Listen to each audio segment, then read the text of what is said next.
Well, for those that may be listening right now, the audio is live, but I am having some technical glitches getting LinkedIn to stream today. So that's not good news.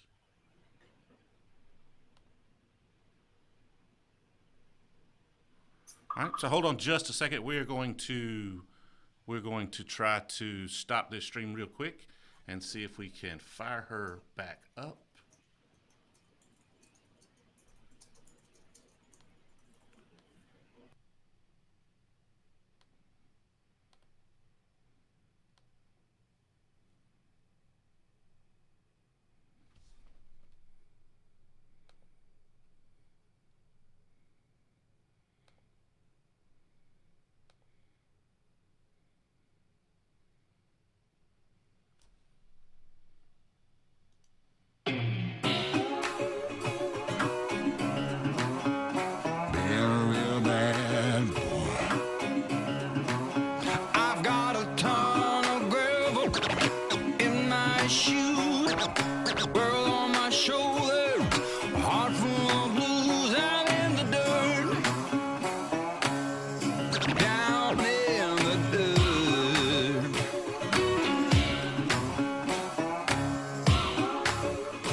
We should be live now.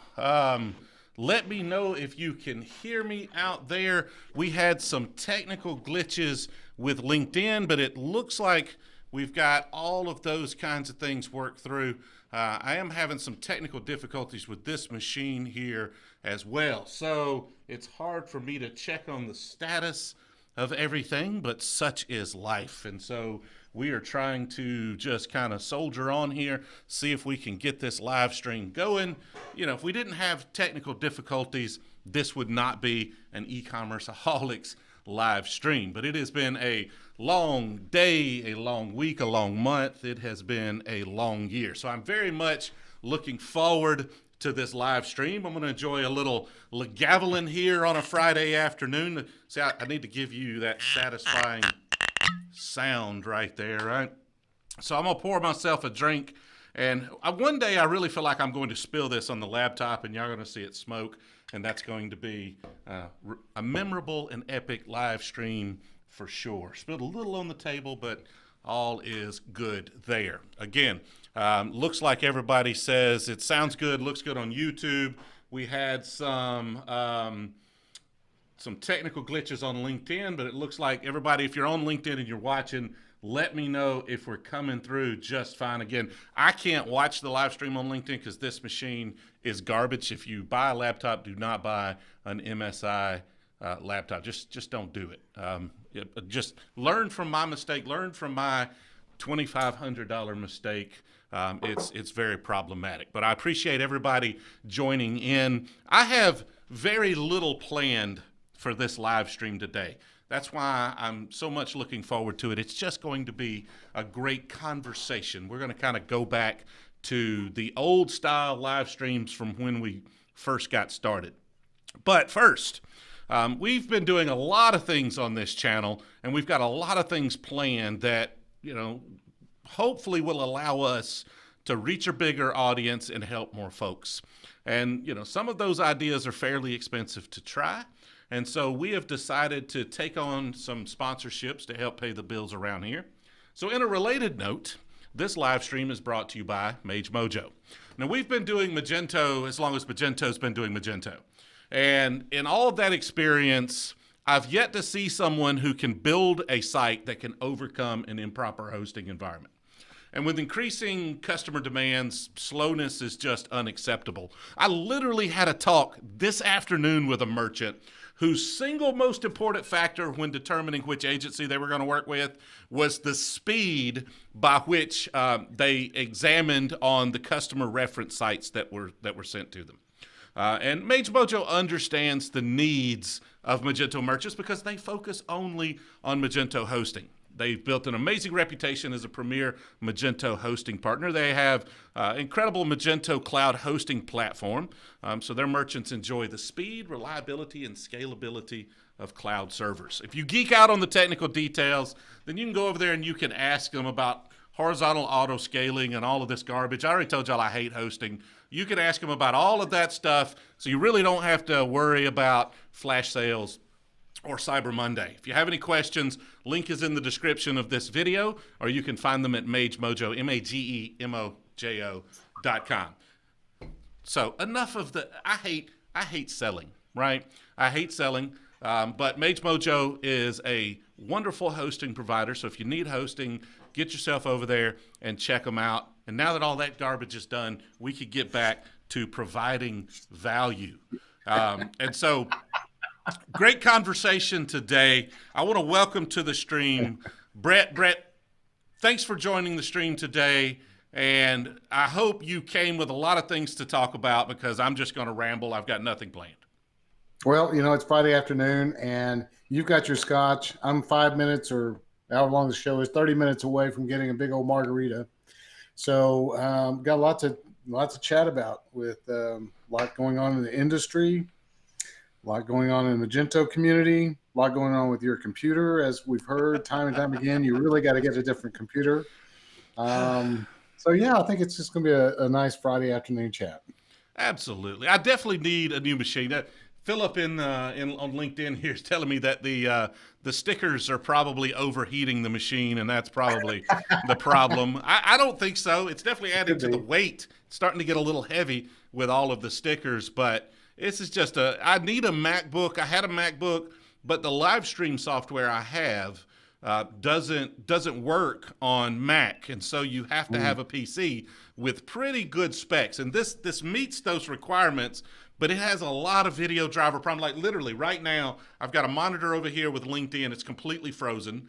Over here, I've got YouTube. It's completely frozen. So it won't even properly run the external monitors. I can't see any of the video output. It's garbage, but this is the machine. When I come to Meet Magento New York, when I go to Magex in Austin, Texas, this is the machine I will be streaming from. And it gets the job done, but it's just a pain in the ass. Life's too short to have a pain in the ass, TJ. get your MacBook, figure it out. That's what I use. I love it.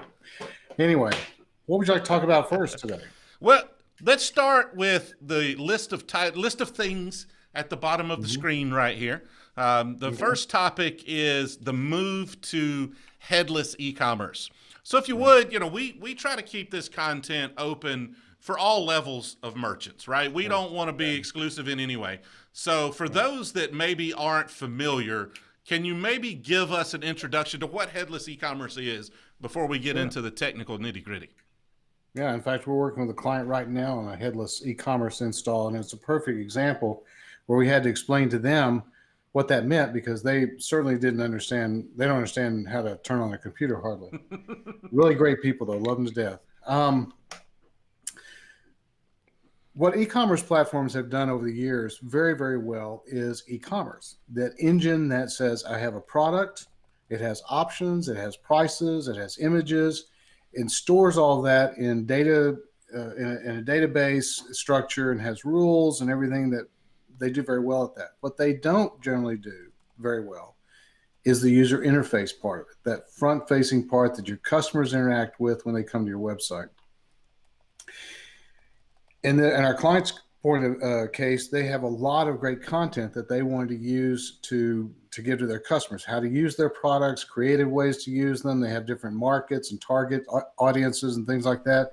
And the e-commerce platform that we're using on that does not lend itself well to having a non-technical company update content, right, and work with that and update design and that kind of stuff. So we said, well, look, let's use the power of the e-commerce platform, but marry it to a CMS system on the front end, in this case, WordPress, to deliver that content to your users. Your staff can use WordPress easily enough, and yet you still have all this power to do the order processing, manage the inventory, and all that. So what we're seeing in one of the platforms that really jumped on this early was BigCommerce. And we've had several conversations, and they're here based about 10 minutes away from our office here in Austin. And they have a WordPress plugin, in fact, and it works pretty well. It's going through some growing pains, but it still works pretty well. And so you have the full engine of BigCommerce to do the order processing, manage the products, and all that kind of stuff. And you have the simplicity and the versatility of WordPress on the front end. I think that Magento has that ability to really move into that headless e-commerce space. And I think developers particularly need to really think about using Magento as that engine in the back, but doing something else on the front end. And there's some really good CMS systems out there that we're vetting right now as possible candidates for that. And I think that we have to have a greater, more robust, a faster user experience on the front end. But Magento is still, for my intents and purposes, probably the most powerful SMB backend platform that's out there right now. Yeah. Now, if you're going to be on Magento, though, you've got enterprise, you've got Page Builder. Why would you not use Page Builder for that? Why would you go to a WordPress or something like that? Well, I mean, you can do Page Builder, but Magento, for instance, doesn't have a really robust blogging tool. Okay, it doesn't have a really good content tool for managing pages other than Page Builder. And so if you're an enterprise and you want to pay that license fee to get Page Builder, then I guess so. But our market is the SMB market, and most of our customers over the years have always used Community. And I talked to Adobe in Germany last couple months ago, and they said, no, we're not putting Page Builder on Community. We don't see that happening anytime in the near future.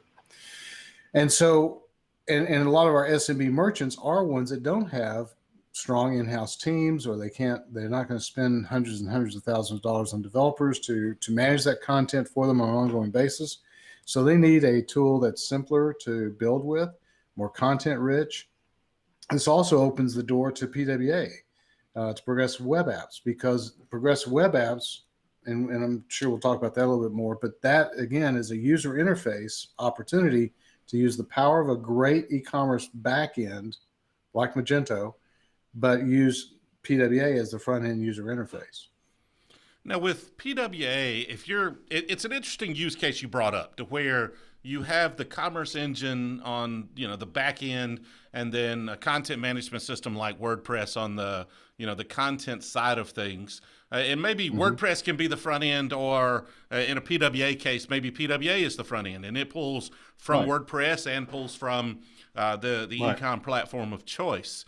And so I see PWA as being one of those initial shifts that starts bringing a microservices architecture approach to the mainstream, right? Where you've got a bunch of different systems that are best of breed for whatever they do, and then they're all pulled together by a standalone front end that is a progressive web app. I mean, is that kind of where you see we're going as well, or do you think it's going to play out a little different than that? No, I think PWA is a seismic shift. I think just as we saw a seismic shift from a UI perspective into responsive themes and responsive UI, and that caused everybody to rebuild everything and go through that mechanism. I think PWA is that next seismic shift, particularly on the user interface, and for just the reasons you talked about. It's the way to integrate microservices from various different inputs, not just the e-commerce platform, but from the content management system, from other third parties, messaging systems, things like that, tracking systems, and give them into a really dynamic, fast interface.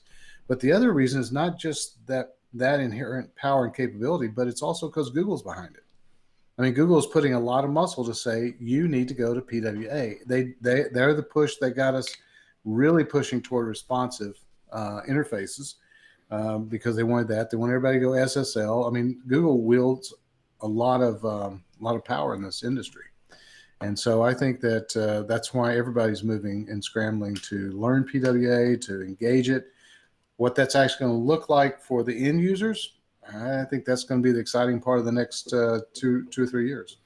Yeah, right now, as far as end users, most people are kind of stuck in a box, right? And most people build to that typical e-commerce use case. They buy a theme or they choose an e-commerce platform, and then they say, okay, this is how it works.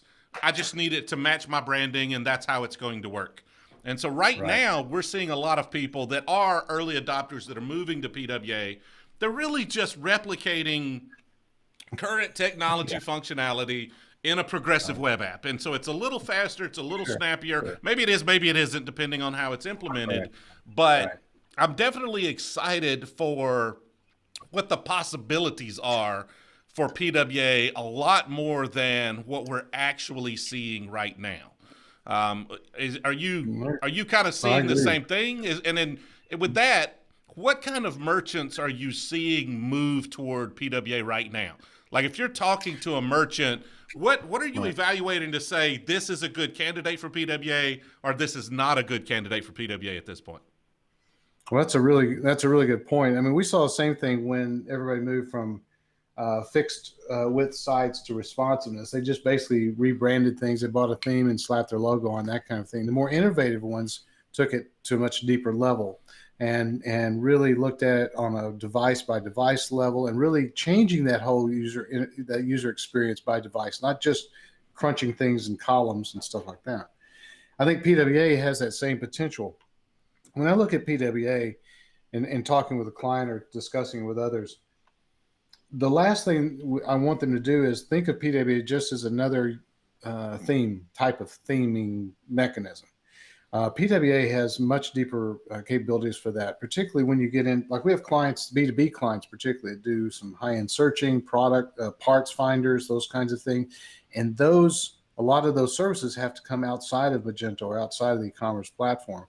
PWA gives the ability to speed that up and to provide some really cool UI to the customers, the B2B customers. But I'm also excited about what PWA can do on the back end. Now, I've said this, I know people know this, I'm not a big fan of the Magento 2 backend interface. I think it's just it's responsive, whoopee. I really think it's not any clearer to a merchant on how to use it in the back end than Magento 1 was. And I see that as an opening possibility to where you're building a PWA to help the client, the merchant, run their business better by giving them a PWA dashboard that pulls in Magento, pulls in their shipping solution, pulls in logistics, their WMS, their warehouse management system, their content management system, and gives them the ability to manage that. Because right now, if you're focused just on PWA on the front end, then you're saying, merchant, we're going to give you this great unified front end that's going to be really fast, but you're going to, on the back end, you're going to have to log into WordPress or whatever the CMS is. You're going to have to log into Magento. You're going to have to log into Manhattan. You're going to have to log into this and that. And that's not efficient for them. So where I see PWA as having a lot of potential and where you're working with the more complex clients is looking at that from the back end perspective and saying, how can we build them a better interface that gives them the tools they need? Because they don't necessarily need to see all the tools that Magento exposes to them on the back end either. And yeah, you can turn them off with permissions, that kind of stuff. But why not give them an interface that's as easy to use as, say, Shopify's back end, in a Magento world? That would, to me, it would be a really holy grail of this. Absolutely. And this is a conversation, so we want to know your thoughts on all of these topics as well. Please post them in the chat. Let me know. I'm going to switch less. You know, the whole point of this conversation is not to be switching between different views. So you're going to see me looking over here at the LinkedIn chat or looking over here at the YouTube chat. I promise I'm still paying attention. It's just normally what I do in the background when you guys can't see me out there in the interwebs. We've got a question here from Alan Kent. Alan, thanks for watching, and I appreciate your question. Alan mentions, do you think people understand the difference between PWA and SPA? And just make sure I get these acronyms right, just to make sure we understand your question. The difference between a progressive web app and a single-page application. Do you want to take that one? Do you think people understand the difference? Yeah, I mean, let's see if I can explain in a way that everyone will understand. I mean, the techies listening will already know. But so in a single page application, a lot of times you'll have all the information and interaction that a customer has or a user has in that single page instance. And that can have some dynamic components to it. But for me, a progressive web app is not just providing a good interactive experience onto one platform, but like you said earlier, it's bringing in the microservices. It's creating pagination too, because you want to go to different areas. There are some things that need a whole different refresh of the whole interface. You can't just put it all into the main content frame. We see that all the time well, Shopify is a good example. In their backend, their backend is a PWA. And so you go into the different sections of products and marketing, those kinds of things, it refreshes that whole page. And I think that's something that PWAs will do. But a single page application, nice to have, but not necessarily achievable or worthwhile in all cases. Yeah, and if I had to answer that, I would say no for the most part. I mean, unless you're actually a developer doing these things and you need to understand those terms, I don't think they're not important to most merchants for sure. No, they're not important to merchants. Most business folks, even like myself, not that big of a deal. I assume most people I talk to, if they've done a little bit of research, assume they're the same thing. They assume a PWA is a single page application, even though that's for all intents and purposes it is. I mean, they're seeing they're not seeing the traditional pagination interface that they would have with a normal kind of interface. So, for all intents and purposes, it's kind of the same. But, my whole bailiwick has been that, and I think the downslide on a lot of these platforms is they don't build for merchants. They really don't build interface to make it easy for a merchant to run their business and operation. They don't do what I call incremental interfaces. So, for instance, like I said, in Magento, you can turn off certain things by permissions and restrict things. But they really don't carry that merchant through the process of managing their products in such a way that it's kind of a process. It's just like I click on a product and I got to do here, and then I got to figure out which kind of product will help me with that. I don't know. Am I configurable? Am I virtual? Am I this or that? And so the learning curve on these things, by having more and more features, the learning curve is enormous. Now, I'm glad for that learning curve. I've written 3 books on Magento, and that's been nice for me. Because the documentation in the past, it's gotten better, but documentation in the past used to be really horrible, particularly from a merchant perspective. So I kind of like those tall learning curves. But definitely, we've got another question in YouTube for you here as well. Callie, appreciate the question. Callie Experiment says, as a developer, I'm curious to know the biggest pain points you've seen customers have with trying to navigate, interact with the Magento 2 backend, and in addition, what have platforms like Shopify done better? Okay, good question, because we've done a lot of work in both platforms. So for me, the problem I've always had when they were working on Magento 2 here in Austin with the first UI, they had me come in and do a little beta test of their first UI experiment. And it looked a lot like it does today, but I told them, I said, you've got groupings in the wrong places. You have to do a store setting, to set something like countries, and tax rates by countries or states or whatever, you've got to go to 14 different places in the back end. There's no rhyme or reason. There's no great grouping of the logic back there. And I said, that's what I wish you'd fix. I don't care about the responsive back end. That's nice and pretty, and that's easy. But it's you've got to rearrange these things in a more logical sense. And they didn't listen, and it's still kind of a mess. And so when we stepped through, like in the book we wrote, the Magento 2 Administrator's Guide, there are times where we have to tell people you have to go here, and then you have to skip way down here, and then you have to go back up here, and then go to the third place just to do one business function.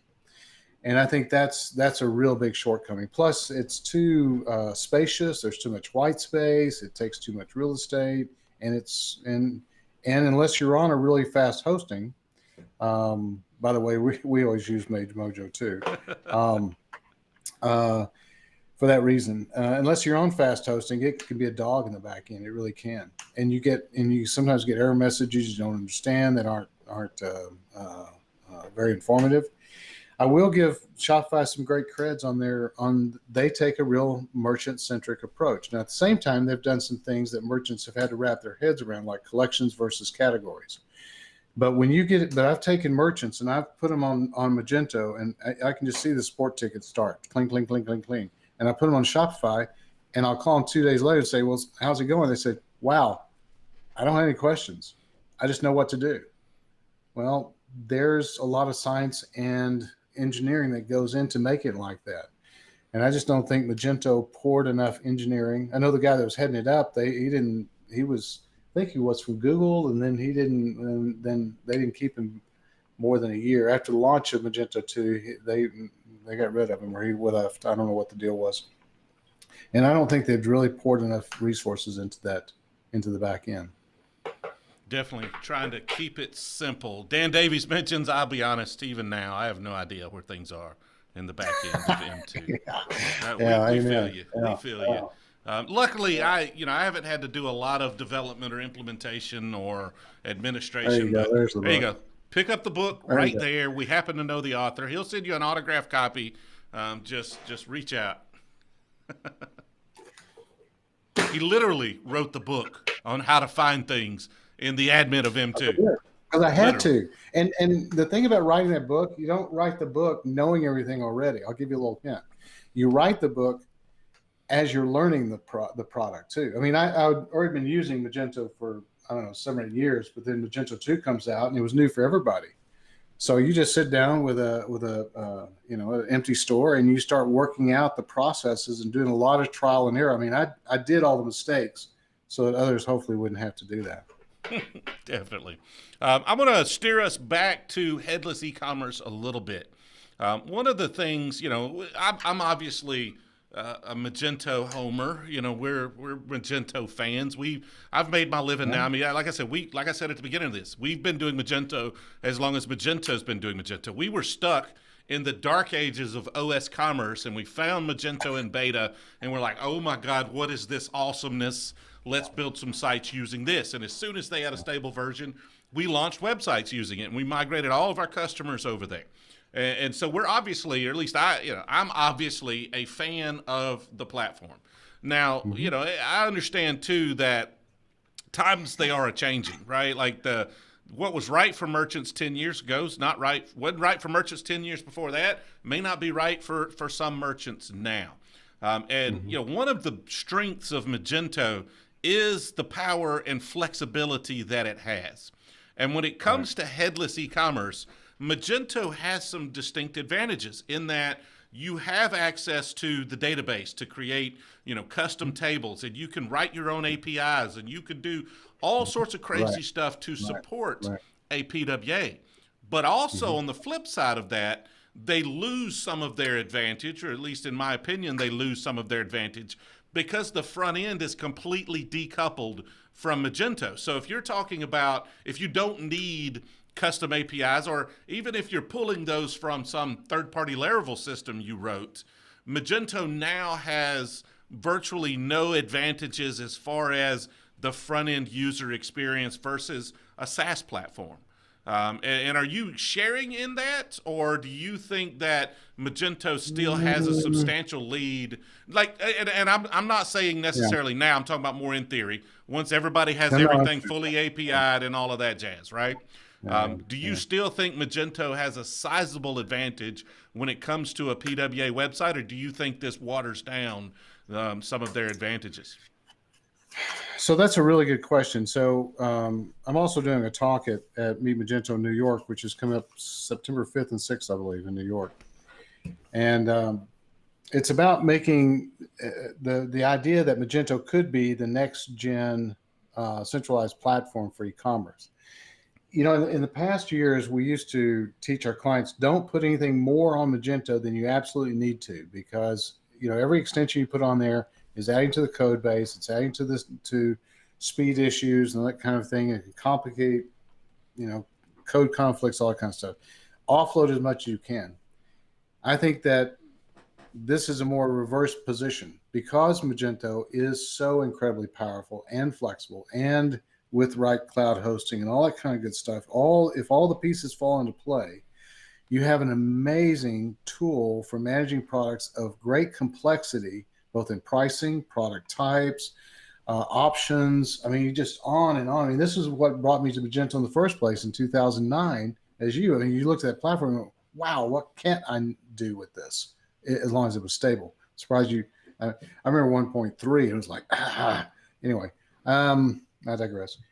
I think that Magento, with its power, can be that centralized backend platform and allows you to offload the front end on another server, on another instance, instead of having Magento crunch all the UI. Let it crunch what it does best, and that is all that backend, the order processing, the product management, the inventory management, discounting. I still haven't seen another SaaS platform that has the discounting versatility that Magento has, much less the product types. If you want to do all the product types in Magento and Shopify, you're looking at, because we've done this before for another client, you're looking at least 2, maybe 3 more apps, add-ons to Shopify to do that, and you still don't get the depth of product types that you do. So, no, I think I think Magento has a real strong place as an e-commerce, as the back end of headless e-commerce, as long as we look at using it just for that.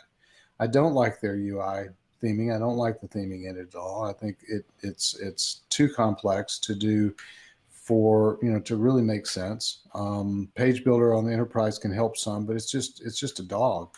But from the back end part of the operational part of an e-commerce operation, it's still by far my favorite.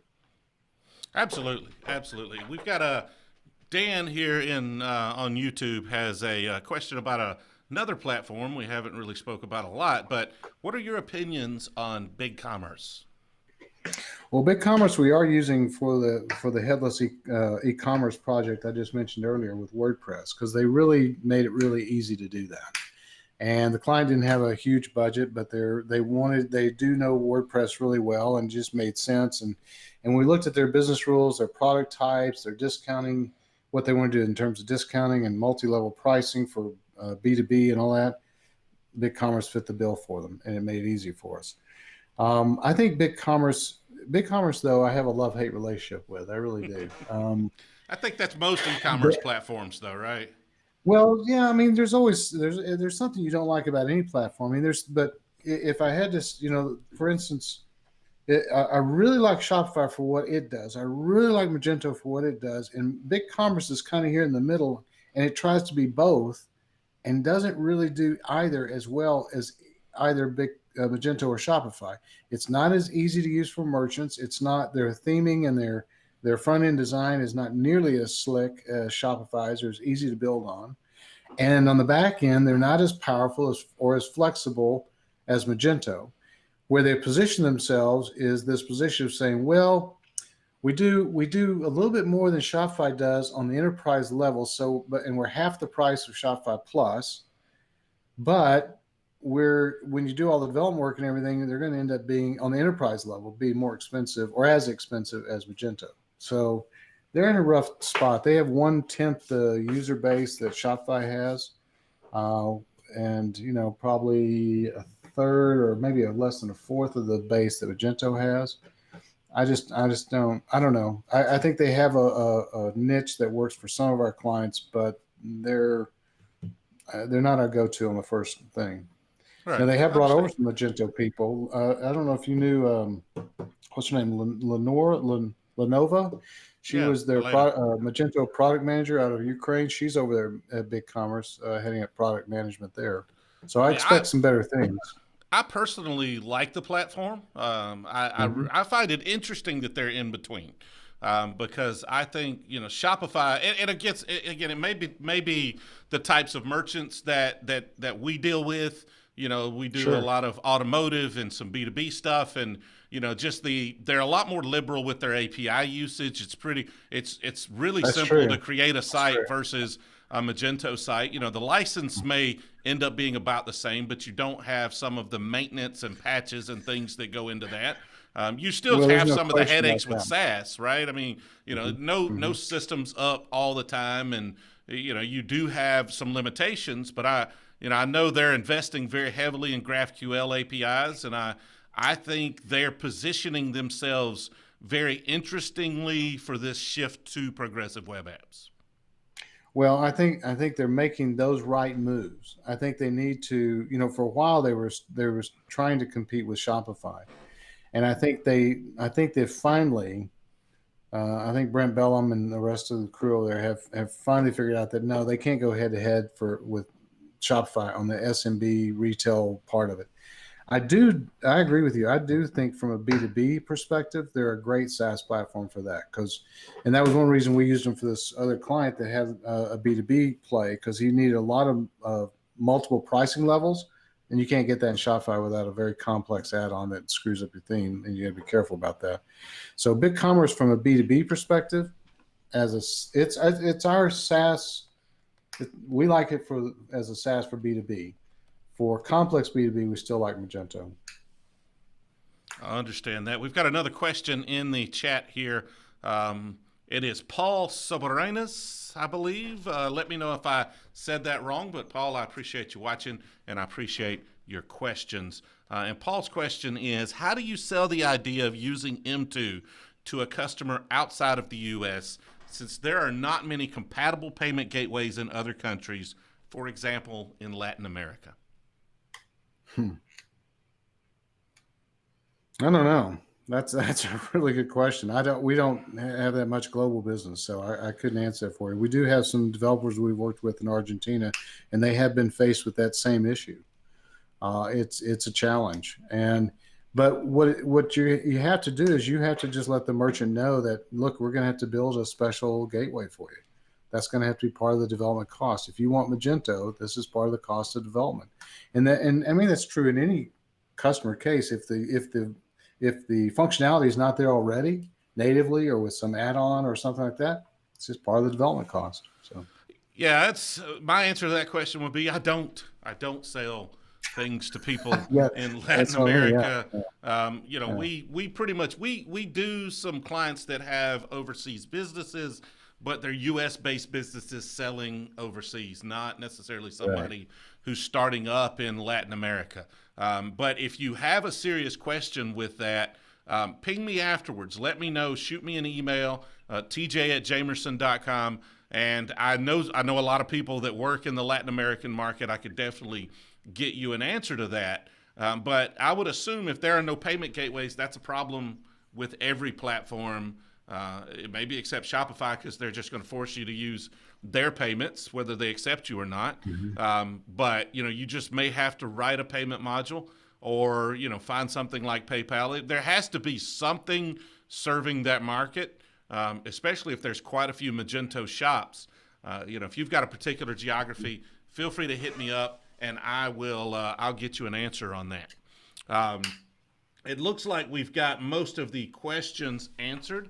We've got a little activity over here going on LinkedIn. Looks like we've got David Dettner and Gary Smith chiming in over there, just joining us on LinkedIn.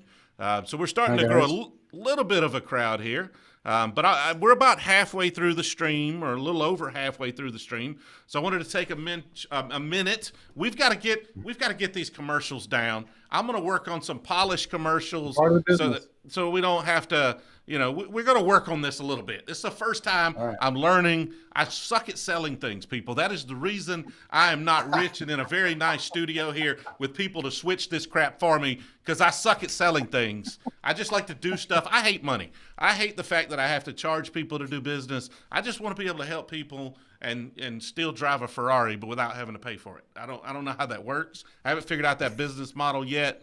But for those that did not join us early, we have taken a sponsorship of the live stream. We're going to probably add one more sponsor before it's all said and done to help pay the bills around here, so we can do more and bring more to you to help you get more from your e-commerce store. So this live stream is sponsored by Magento.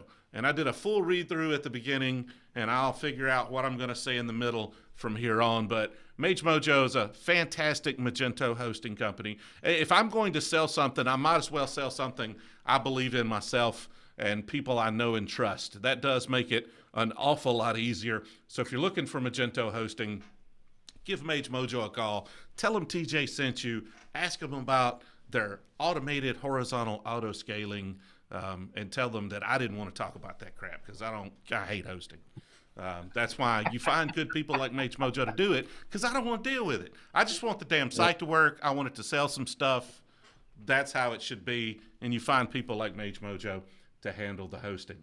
All right, so let's see. We've got Matt McDougall in the chat here, and Matt is posting a link to the Asian module payments, which I assume it is an international payment provider. I'm going to post that link over on YouTube here as well. So hopefully Paul gets that link. If you see that link, Paul, and you're still hanging around, if you would, just post in there to let me know that you got it. And Matt, I definitely appreciate that answer. That's what this is all about, right? I don't have all the right answers. The guest, Bret here, doesn't always have all the right answers. But damn it, if you've got an answer or a question, we'll find you one. That's how we roll. Anything, and I'm glad I could find a guest. If I'm going to have just a casual conversation, I'm glad I could find one that looks a little more Southern than me. It's going to come on with a cowboy hat, just going to rock the whole look. Right. Yeah. I can't pull it off. I feel terrible. I keep looking at cowboy hats and I keep saying I'm going to buy one, and I can't pull the trigger, man. I can't do it. You need a Little Hoss Ponderosa hat. Remember the Little Hoss from Bonanza? I do. I don't remember what his round hat up there. Oh yeah.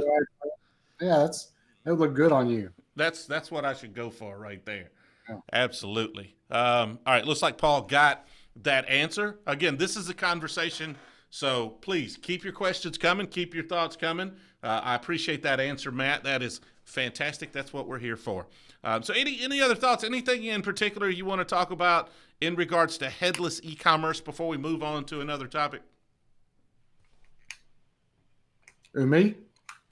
You're the one I'm talking to, right? I'm talking to you. I thought you were asking questions to the audience. No. Hey, if the audience has any headless e-commerce topics, post them. We'll get to them. I'm really excited about the idea of the headless e-commerce, because it gives us so many great opportunities for building really good UIs and allows us to think out of the box instead of saying, okay, because I don't know how many times I've had our designers work on a client deal and say, okay, I know you want to take it this way, but the platform has some limitations and we can't go, so we got to, put it in this box. And I don't like hamstringing them on that. And so if we think of it from a headless e-commerce perspective, then we can come up with anything. And we can come up with things that are really relevant and targeted to the end user, which is really important. And that's definitely what excites me the most about it. It's not what we're seeing right now, like we mentioned earlier, but once people kind of get out of that mindset of it has to look like this or work like this, and they just start with a blank slate, and you start seeing really good and creative agencies going through and pushing the limits of what's capable with it, I think people will understand why we're so excited about progressive web apps. I think so. Absolutely. All right. So in the chat here, we've got David saying that he could pull off a mullet. Would that be Southern enough? Southern and redneck are two different things, man. It's two different things. But if you grow a mullet, I'll buy a Camaro and we'll rock it. We'll ride around. Oh gosh, mullets are one of those things that never should have ever been invented. There's some things that over history you can go with and you say, well, that was a cultural thing, that was a shift, but that one never should have come out of a barbershop. Yeah, well, I never had a mullet, but I'm also not going to judge because I had a bowl cut in high school, where it like come down on the sides and they shaved underneath. Like, that was, I look at pictures of that and I was like, at least most of the time you can't really tell. Unless it grew, unless it had gotten long, you couldn't tell. I had a bowl cut. We've got a question here, kind of an interesting point. David Detner mentions in the chat, I've talked to a couple of smaller merchants who have been totally sold on needing to deploy PWA when they move from M1 to M2 over the next few months. Are we really there yet? Is this wise for smaller merchants right now? Well, so the answer to that is probably not. One of the things you have to do with merchants and new merchants, particularly if they're evolving through this process, is you really have to. Frankly, it all boils down to who are their customers, and if their customers are predominantly mobile and they have a lot of you're going to have to go back to the database or to the platform a lot to generate the information that shows up on that page, that a PWA might be to their advantage because it's going to be faster and leaner and that kind of thing. But if it's a normal kind of basic e-commerce operation, SMB operation, they're selling a few items, they got colors and variants, but they're not doing a lot of high impact programming and data calls and that kind of stuff. I would just stick with a really strong, responsive theme. The thing you have to remember about a progressive web app is when somebody goes to their website on a mobile device, you still have to communicate to them that, oh, by the way, you can click here and save it to your phone, and now you have this progressive web app. It doesn't, it's not an automatic thing that they get this progressive web app or the advantages of it until the customer knows about it and downloads it and puts it on their phone. Yeah, if I had to give some, advice to kind of add to that, and Matt here in the chat says give it a year. And I think that's going to probably be my advice as well. The only reason I would move right now is if I were a merchant and I was sitting there on M1, and obviously M2 end of life is mid next year, and I don't love the risk. I'm not one of those skies falling, you got to be off of it before the deadline kind of folks. It's never good to be on an unsupported platform, an unpatched platform, but somebody will support it for at least a little while. And even if they don't for a few months, you'll be fine. More than likely, to consult your own. I'm not a legal counsel here, but no, but we're going to come knocking on your door when the security holes show up. When they found the security hole right now, and they wait till July to start exploiting everybody because there are no patches coming.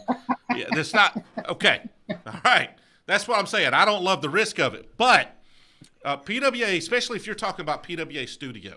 I like PWA Studio in concept because theoretically you can use a lot of the layouts and it's going to, have on par functionality with the current way of theming Magento. You've got Deity, you've got View Storefront, you've got a lot of different things you could do. And those are kind of different because the website is like a completely standalone thing that then just uses kind of a stripped down version of Magento functionality. So if you're going to go PWA Studio, there's a lot of functionality that's not there yet. The My Account section is not fleshed out yet. The reviews are not fleshed out yet, right? There's still, I think there's still some holes in checkout and stuff. So there's a lot of functionality that is either in infancy or not fully there yet. And you're either going to have to wait on Magento to provide them, especially if you're a smaller merchant. I'm assuming you don't have the budget to pay me to write all of this functionality and build the GraphQL API endpoints that are missing and all of this stuff. So the only reason I would advise a merchant to move now is if they see it as a significant advantage and they're either patient with their deadline, because the deadline of their project is going to be whatever it ends up being. It's not going to be a short little 2 or 3 month project unless you have very basic functionality and you boil it down. And if you're going to move now, you're going to need to boil down that functionality anyway. So if it were me, Q1, I would start looking, I would start asking people, I would start evaluating where PWA Studio is. I know the objective is to have the functionality on par with the current Luma theme by the end of the year.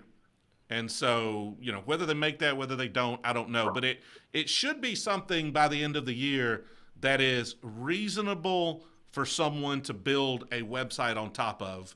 But I would start evaluating Q1 after the holidays with a goal to launch, you know, a little later in the year or right around the time that the end of life is happening, is where I would advise merchants, unless you have some sort of, you know, circumstances that change that advice. Do you disagree with that in any way? No, I think you're right on that. PWA is not mature enough for someone just to automatically say, "Oh yeah, let's put it on a website." Until you've done that vetting yourself, and this is one of the challenges we all have in the business, is doing enough R&D work to stay on top of what's happening. You know, we can look at View Storefront, we can look at Deity, we can look at the Magento PWA Workbench, whatever the show is called, and that's what it is. But until we really know them and know what we can do with them, I'm real nervous going out there and proposing it to a client. We had a chance to propose it to a really big brand not too long ago, and it almost made sense for them from a conceptual point of view. It made a lot of sense, but I talked them down from that because I said, look, it's just not ready yet, you know, and you don't have the time because they wanted to get something out by the holiday, nor do you have the budget for anybody to just go out there and figure out, oh, sorry, we got 3 months into this and figure out we can't do what you want to do, or it's going to cost an extra $50,000 to do what you want to do, and that kind of stuff. So talk them down from it until we know exactly what it can and cannot do.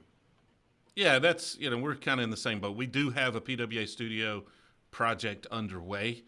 It is for a small merchant, but, you know, we're having to try to explain to them, you know, even though we thought we explained to them, but we're having to make sure we try to, you know, constantly monitor and set and realign the expectations of timeline to make sure they understand that it's a balance between, you know, can we use things like, well, if we can use Yotpo for reviews, if we can use Bolt Checkout, you know, if we can use some of these third-party services to alleviate some of the holes in functionality and reduce the risk, then that makes us much more likely that we can meet a deadline and budget.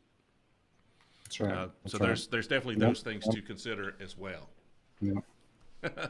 David said he wants a video clip of this so he can email a link to someone every time he hears people talking about this. So you can time link to this live stream right here on YouTube. You can link right to the time we started this. So if there's any other headless questions, go ahead and post them in the chat. We'll come back to it. Not a problem. But we've got 3 topics here, and we are really, I mean, we're getting up close to, we started a little bit late, but we had 3 topics and we spent the whole damn hour on one of them. So, you know, we'll go through these other ones as quickly as we need to. I can run a little late. I don't know if you've got something going on, but I'm all right. Well, I have a margarita waiting for me, so I got to get to it sooner or later, but we're okay. I understand that completely. We may have to cut it off short, guys. I don't know. It's a margarita. Hey, it's a margarita. Magento Community. Don't like to disappoint her. Magento Community was one of the topics you had listed as interesting to talk about. So what are your thoughts about the current state of the Magento community? Well, I think there's some good and bad points to it. It depends on your perspective. And of course, everything depends on perspective. So one of the things that I noticed when I went to Europe earlier this year to speak at a couple of conferences and just in general, at the last Imagine conference, which really was the last independent Imagine that we'll probably ever see. The community seems to be shrinking, and not number of and while there's probably fewer stores out there too, but just the number of developers that are really putting the energies and the time and effort into developing Magento 2 stores. Now we can look at that and go, wow, the industry's shrinking. Oh my God. But actually I've been waiting for this for a long time, because I think, I can't tell you how many, in fact, all but maybe one of our Magento clients came to us because some other developer who didn't know what they were doing screwed up their store. And they either read one of our books or they saw us online or whatever, contact us and said, can you help us out of this mess? And we did. But that's how we got most of our clients. I'm tired of having people who say, I know PHP, therefore, i.e., I can develop in Magento. And so I think that I'm kind of happy that it's not as easy to develop in Magento 2 for many of these guys. They're finding that they're getting in trouble more often, and they need more expertise. And so I think if the industry does shrink, that helps us all that do work in this Magento community, by leaving, it's letting the cream rise to the top. And I like that. So from a perspective, you say, well, there's fewer Magento developers out there. Well, yeah, but from my perspective, that's a damn good thing. The community part of it, though, on the other part of it, is I think that we still don't know how the Adobe acquisition is going to shake out for all of us. We really don't. Adobe, I haven't yet decided whether Adobe is going to separate enterprise from community, and make it that chasm deeper and wider. If they're going to let community just say, okay, you guys want open source and you go off and take care of that, and we're going to close this up and go enterprise on the enterprise. I just don't know what's going to happen. I think that they have to make the enterprise part of it work and work very well if they're going to get customers to buy the Adobe experience. I don't see where they have any legs to make it worthwhile for them to support the SMB community. I really don't, because they need people to buy that whole Adobe experience. And that Adobe experience is really expensive for SMB merchants. It's out of reach of most of them. So I don't know. This is why I'm keeping, and we're seeing a lot more developing companies. I was looking at some the other day that were coming to Meet Magento New York. And just as you talk about working in the BigCommerce arena, all of the companies I know have diversified and have developed expertise in BigCommerce or Shopify Plus or other platforms, because I think there's just still too much unknown about it. Well, as much as I love Magento, what I would really like for the next few years is to still be in business. And so, you can't take a chance. Like, I feel like the Adobe acquisition is good. I feel like the Adobe acquisition was right for Magento. The market is shifting. The market is changing. To see Magento move more enterprise just seems like a natural fit for it. But where does that leave me? Where does that leave us? Where does that leave people that work on open source edition for a living? What does that leave small agencies like myself that do a mix of open source and enterprise builds? And so, I feel like we really have to push toward either being an Adobe agency, which is impossible for us. Like, we just don't have the revenue to hire people to go out and learn Experience Manager and do implementations on it and get experience in that. And so we either have to push that direction, or we're in this unknown void. I don't think a lot of people are worried about Adobe killing open source. I just don't see that happening. Like, I've got zero concern with that. I do think Magento is going to, whether it's intentional or whether it's unintentional, I do believe we're going to see them move further and further up market. And I'm interested to see what happens in between. Not the open source, which is going to be there. Obviously, the merchant that's right for that is evolving, not the enterprise, because I think the play there is pretty clear, and it's obvious what they're doing already with Adobe Commerce Cloud. but what happens in between? What happens to the $1 million merchant, the $2 million merchant, and what happens to the agency that's servicing those folks that are maybe getting Cloud Starter or something like that? And as far as the the Magento developer space shrinking, I definitely agree with your points, and we see a lot of the same. It's somebody, they picked up some kid off the street that did their implementation or tried to do their implementation, and it's just it put them in a worse spot than if they had just came to an agency to start with. But on the flip side of that, if we're not getting fresh blood, if the barrier to entry is so high, then the current avenues by which we're adding developers to this ecosystem is going to have to change. We're going to have to figure out how to have more formalized training.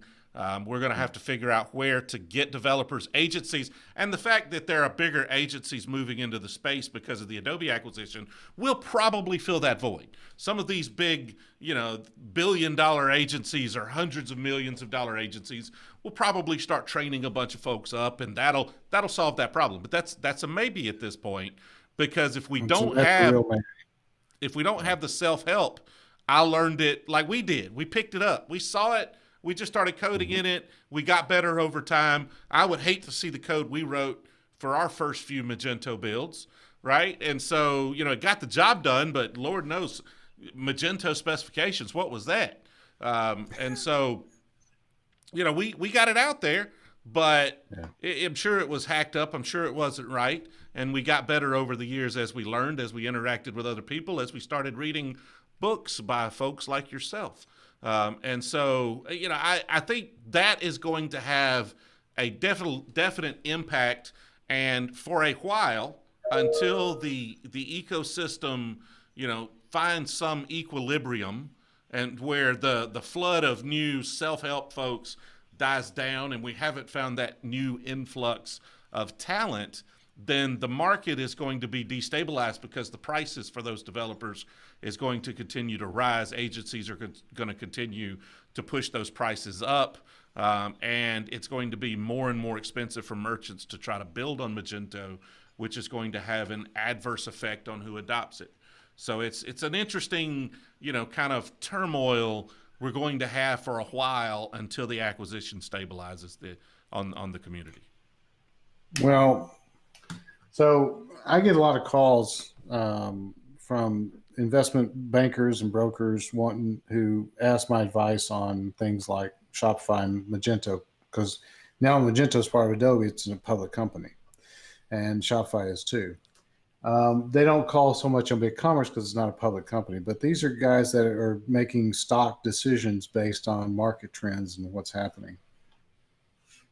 One of the concerns that they talk about, that they asked me about, and I have to agree with them to some extent, when you look at Magento as a true large enterprise, Fortune 500 type of a platform, which I think Adobe would like it to be, Magento doesn't perform well in the Fortune 500 or Fortune 1000 companies because of the idea that there is this open source component to it. And a lot of the enterprise or big companies say, we don't want anything that's open source because that opens up potential security problems for us.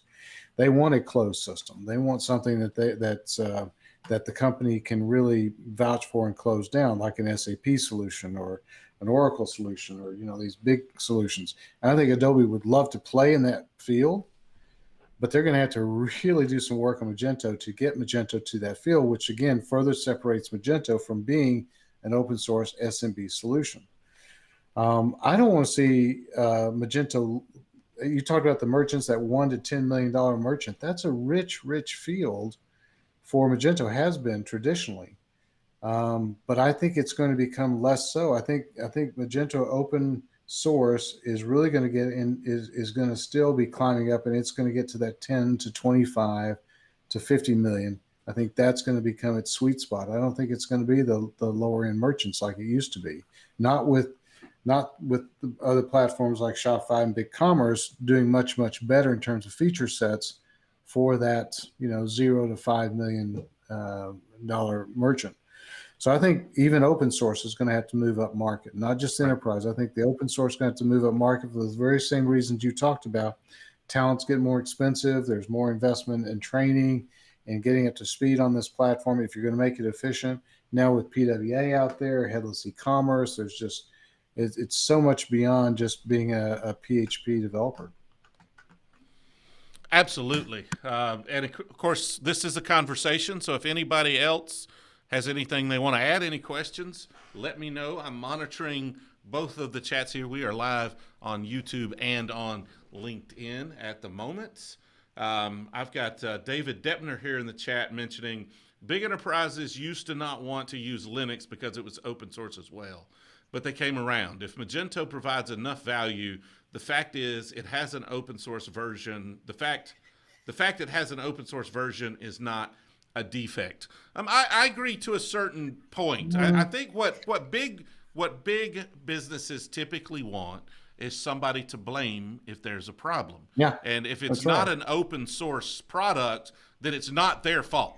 If their Shopify site got hacked, it's not my fault. It was Shopify. What am I supposed to do? There was nothing I could do to prevent that. My job's safe. And so Adobe will work, and the Adobe Commerce Cloud will work to provide those safeguards. I think it's all marketing. I think that is all if they just can do marketing. that, if they can do that, then and that's what I'm saying. They have to separate that more from the open source. They've got to really tighten it up. They've got to put their label on it and say, we'll protect you. We'll make sure you're safe. Because when you get to talking to IT directors on the big companies, it's CYA, man. It's cover your ass. You are not going.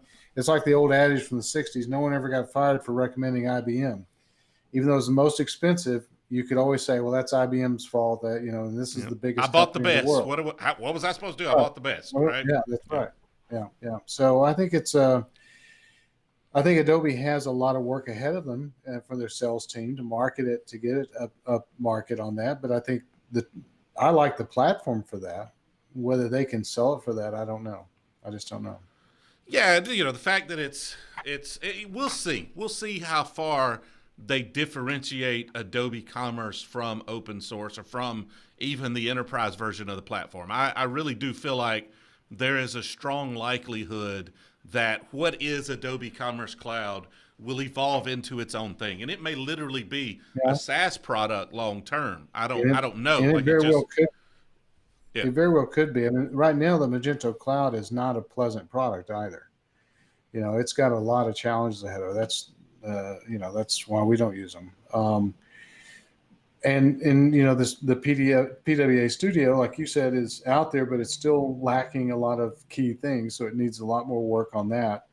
The good thing about the Adobe acquisition is they've got the deep pockets to invest in it. They've got and probably the time. They can afford the time to really invest in it. Now, this was a great deal for the PE that sold it to them. That was a hell of an acquisition and a nice return on that.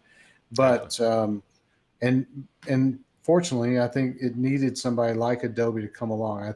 I just don't think that Magento would have made it without a big company coming in and buying it. They didn't have the money to really invest to make the cloud a superior product, to make the platform itself a superior product, to put it in the R&D. I just hope that Adobe does it at both levels, both open source and enterprise, and they don't just abandon the open source. It's a great funnel for companies that will grow into the enterprise. It's a great training ground for developers and agencies that want to grow into being enterprise agencies. So I'm still positive about it. But there's a lot of competition for it out there. Absolutely.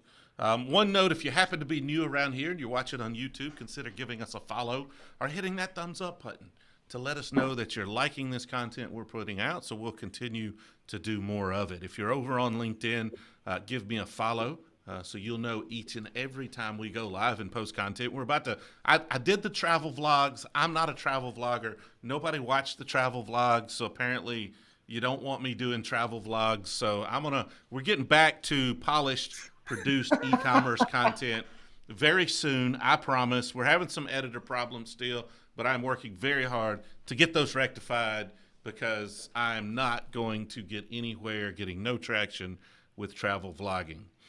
So we got one more topic here we're going to cover real quick before we get to some margaritas, which we're not going to, you're going to get your margarita. I'm going to go get mine. We're not going to live stream the margaritas. And that is Meet Magento New York coming up September 5th and 6th, correct?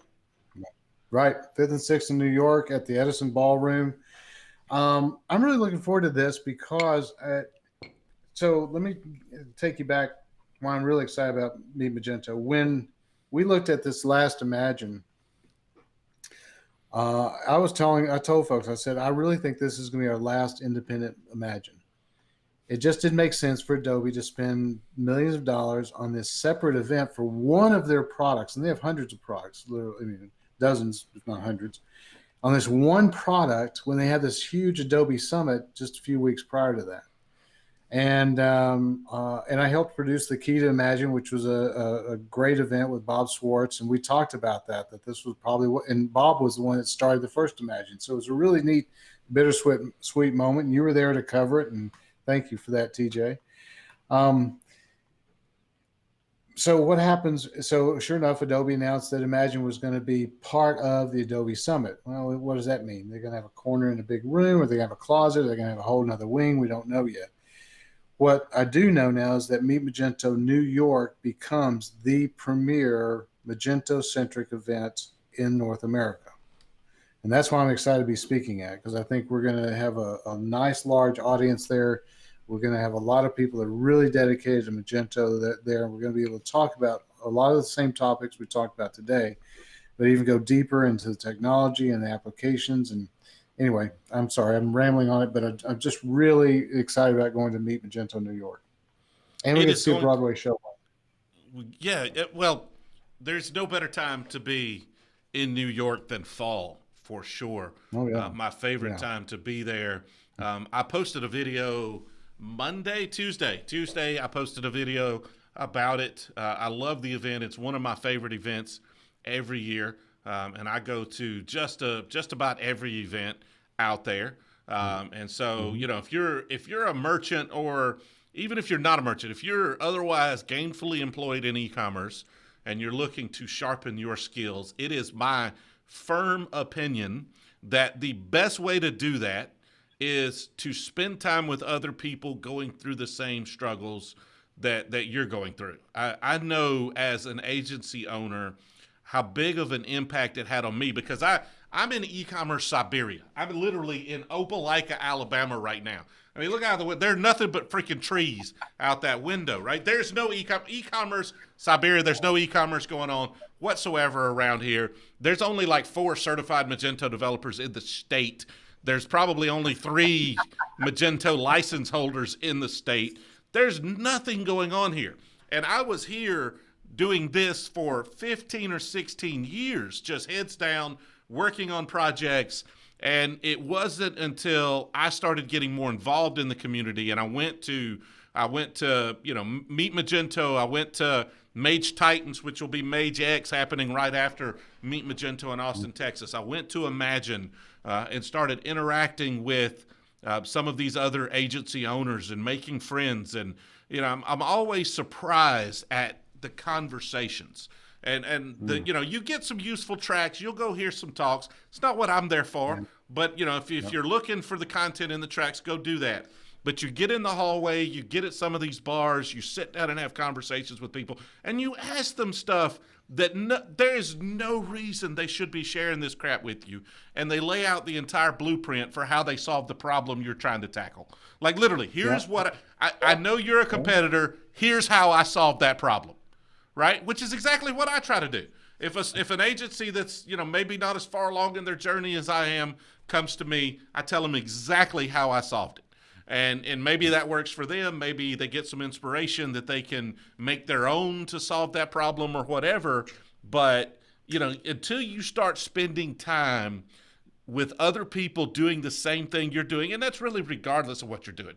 You're into fitness, fine. You're into drinking, fine. Whatever you're into, find other people that are into that. And that's how you will start to see growth in that area.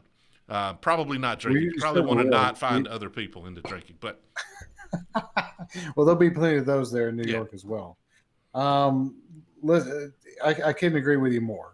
The conferences over the years, whether it's Magento or some other conference, I like going to these events for the very same reason. It's the personal relationships. It's talking to people. It's learning because, like you said, someone has had the same issue you've had. And I like sitting down with them and talking about, I don't know how many solutions I've mapped out on a napkin at the bar, over the years, and just said, oh yeah, you did that. Well, here's how we did it. I mapped out, blocks and processes and things like that. So yeah, I love it. And it's great. And September's a great time of the year to be in New York. The weather's going to be a little milder. It'll be great. The food's always great there too. And so I'm looking forward to it.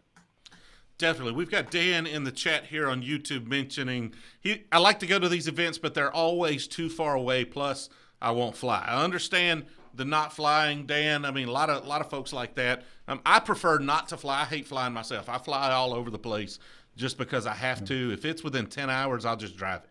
But that's what's great about the Magento community. Now, in the U.S., we've got a really big geography and not a ton of these events. Honestly, with Magento getting more involved in Meet Magento, I'm expecting to see more of them. I'm expecting that to grow in the U.S., but we'll see. That's just pure speculation.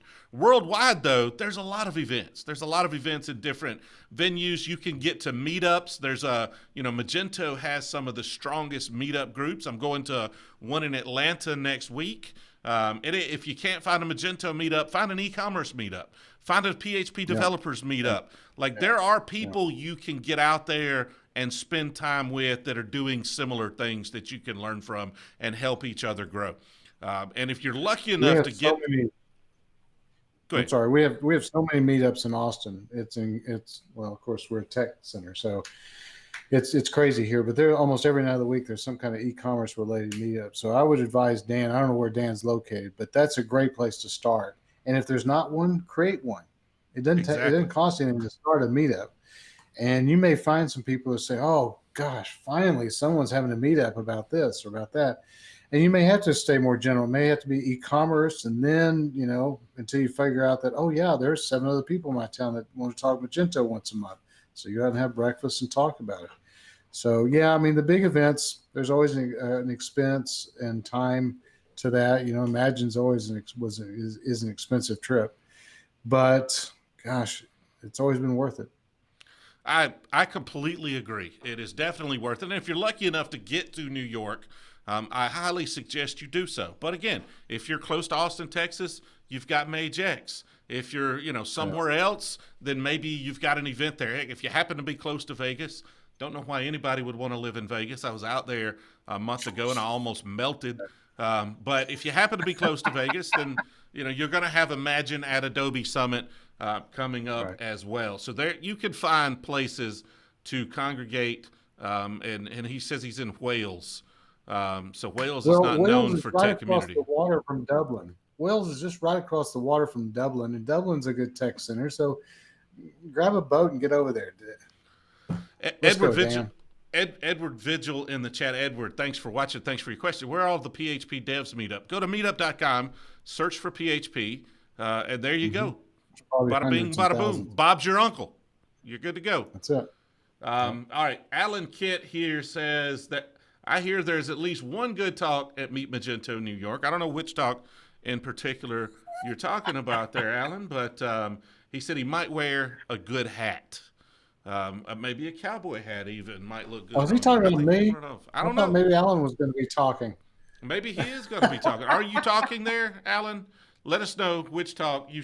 I think maybe he's talking about himself, and I think maybe he's going to wear a cowboy hat.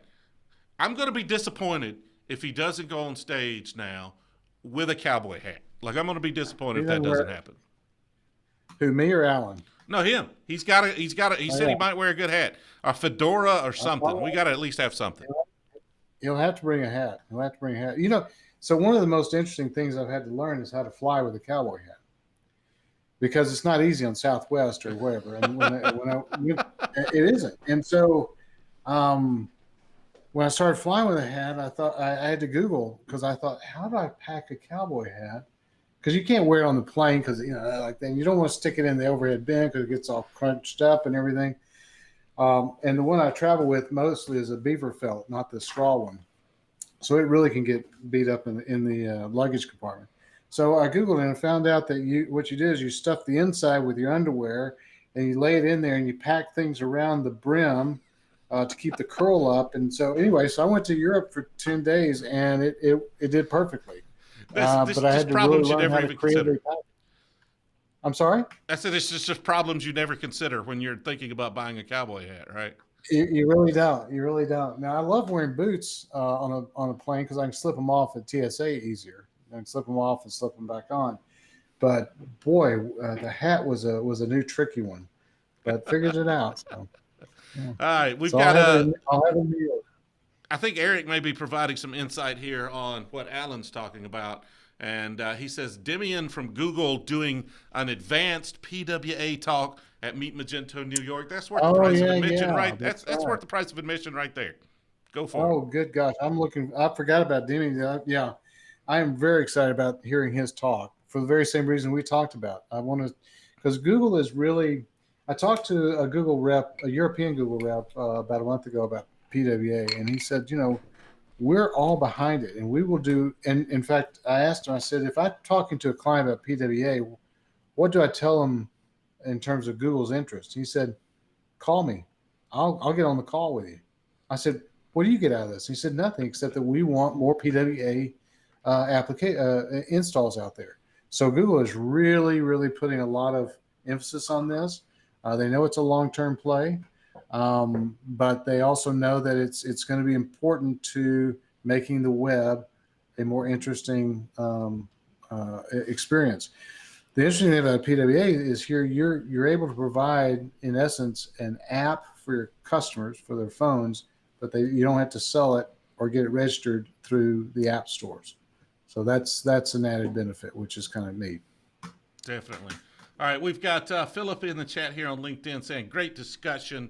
As always, great conversation and great topics to cover. Audience was great always as well. This was definitely, I like these types of conversations more. We kept it on split screen. I'm okay with y'all staring at the side of my head as I look over here at LinkedIn and I look over here at YouTube. Y'all just got to get used to that crap because I like this better. I like the conversation. I like the back and forth. I had absolutely nothing prepared. I'm like, we may go 15 minutes. We may go 2 hours. I have no idea. We're pushing an hour and 20 minutes now. So I think we are going to call it a day. Again, if you happen to be new around here, give me a thumbs up on the video over on YouTube, and then give me a thumbs up over there if you happen to be on LinkedIn as well. Follow me on LinkedIn, subscribe on YouTube. We've got to get those audience numbers up so I can charge more for sponsorships.